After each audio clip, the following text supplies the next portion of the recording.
Hi hello नमस्ते। नई कहानी मेरी ज़ुबानी इस चैनल पर मैं रेणुका आप सभी का स्वागत करती हूँ। आज हम सुनेंगे एक पारिवारिक कहानी जिसका नाम है मायके का एहसास।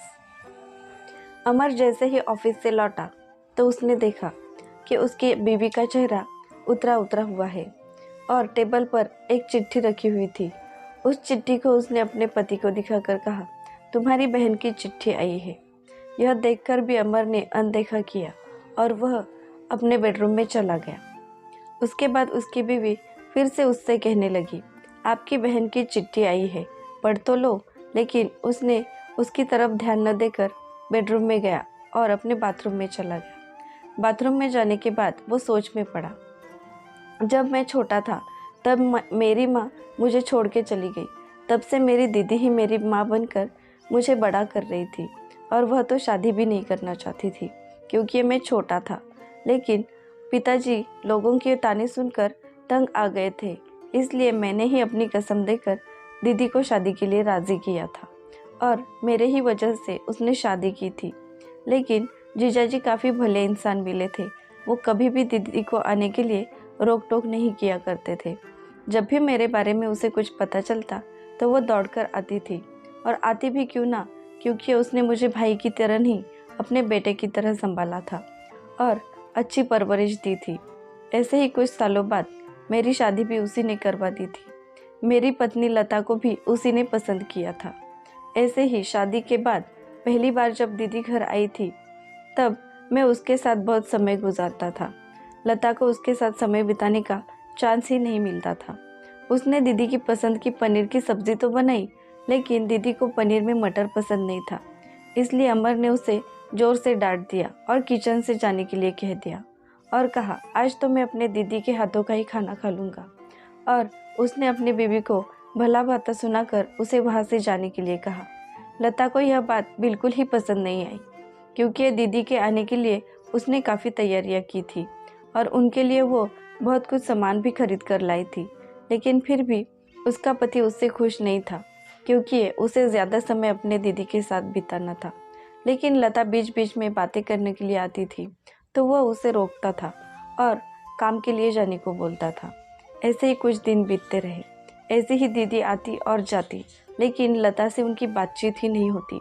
इसलिए वो हर बार कोई ना कोई बहाना बनाकर अमर से झगड़ा करती थी। यह बात दीदी को बिल्कुल पसंद नहीं आती थी, इसलिए उन्होंने अभी आना ही कम कर दिया था। लेकिन ऐसे ही साल बीत गया और दीदी का खत आया। वह छुट्टियों के लिए आने वाली थी। ऐसे ही कुछ दिन बीत गए और दीदी के आने का दिन तय हो गया। उस दिन दोपहर की ट्रेन से दीदी आने वाली थी। लता ने कहा, दीदी आने वाली है, कुछ सामान नहीं लाओगे? मैंने ध्यान नहीं दिया और अखबार ही पढ़ता रहा। उसने फिर से कहा। तब मैंने कहा, क्यों भाई, घर तो तुम्हारा है, जो चाहे जाकर ले आओ, किसने रोका है?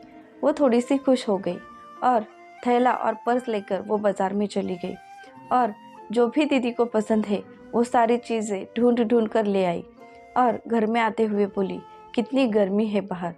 और पसीना पोंछते पोंछते वो किचन में चली गई। वहाँ से फिर से उसने आवाज़ दी, खाने में क्या बनाऊँ? तो मैंने कहा, कुछ भी बना लो, तुम्हारा घर, तुम्हारा किचन, तुम्हारी मर्जी हो वही बना लो। वह उसके बाद कुछ नहीं बोली। उसने सारा खाना दीदी के पसंद का ही बना दिया था। दीदी के आने के समय से पहले ही उसका सारा कामकाज संवर चुका था। अब वो बाहर आई और अमर से कहने लगी, दीदी के ट्रेन का समय हो चुका है, क्या आप उन्हें लेने भी नहीं जाओगे? तब मैंने कहा, क्यों? उसे नहीं पता कहाँ से आते हैं? ट्रेन से उतरेगी, रिक्शा लेगी और चली आएगी। इसमें लाने जाने की कौन सी बड़ी बात है? तब उसने कहा, अजीब आदमी है, जब दीदी आने वाली होती है तो सारा घर अपने सर पे उठा लिया था और आज इसे क्या हुआ पता ही नहीं चल रहा। उसने फिर से कहा, मैंने कपड़े निकाल दिए हैं, पहनो और जाओ। तब अमर ने कहा, नहीं, मैं जाऊंगा, लेकिन अगर तुम आओगी तो ही जाऊंगा। तो वह तैयार हो गई और अपने पति के साथ वह चली गई। वहाँ जाने के बाद दीदी पहले चौंक गई कि भाभी तो कभी नहीं आती थी, कोई बात तो नहीं। लेकिन जब लता दीदी के पास गई तो उसने दीदी के पैर छुए।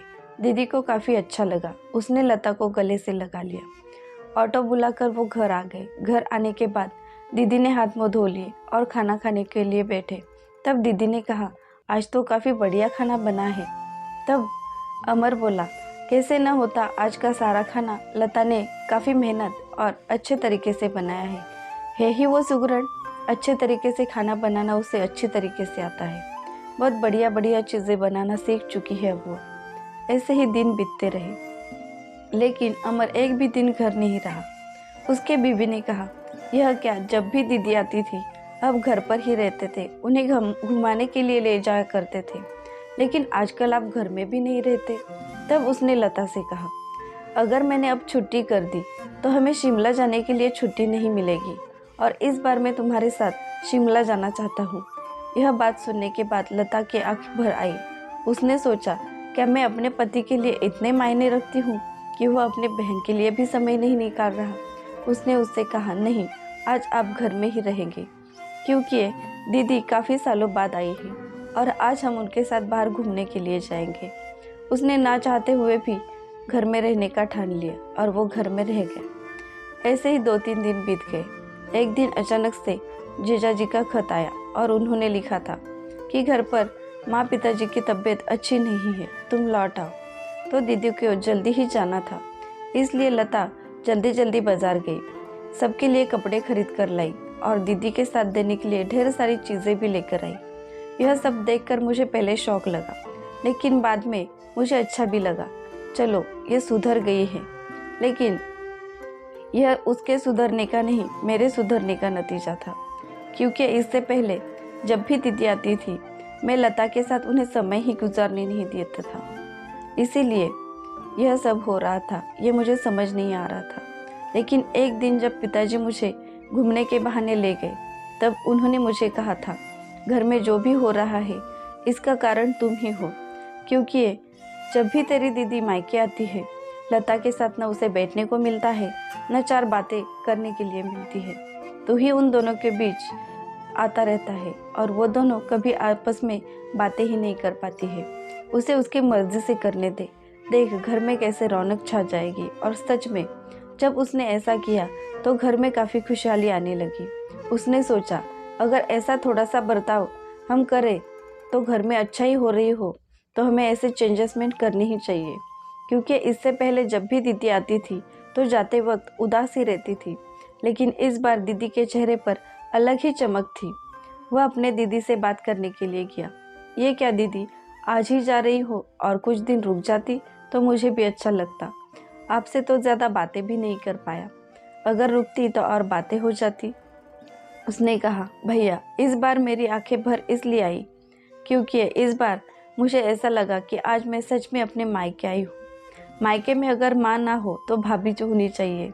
जब से मैं इस घर में आती हूँ कभी माँ नहीं दिखती, लेकिन इस बार भाभी में मुझे माँ का प्यार दिखा और उसने मुझे मायके का एहसास दिलाया। इसीलिए इस बार मेरी आंखें भर आई, क्योंकि इस बार मुझे मायके का एहसास हुआ और भाभी की वजह से अगली बार जब भी मैं आऊँगी तो मुझे मायके का ही एहसास होता रहेगा। ऐसी बातें करते करते वो रेलवे स्थानक पर जा पहुँचे। ट्रेन आ गई और उन्होंने बहन को गाड़ी में बिठाकर विदा कर दी और वो दोनों हंसी खुशी अपने घर लौट आए और अपनी ज़िंदगी को अच्छे तरीके से जीने लगे। दोस्तों, जैसे अमर ने किया वैसा ही अगर हम भी अपने ज़िंदगी में करेंगे तो हमारे घर में भी झगड़े कभी नहीं होंगे। और ऐसी ही नई नई कहानियाँ सुनने के लिए हमारे चैनल को सब्सक्राइब करें। और अगर आपको हमारी कहानी अच्छी लगी हो तो हमें कमेंट करके ज़रूर बताना। धन्यवाद।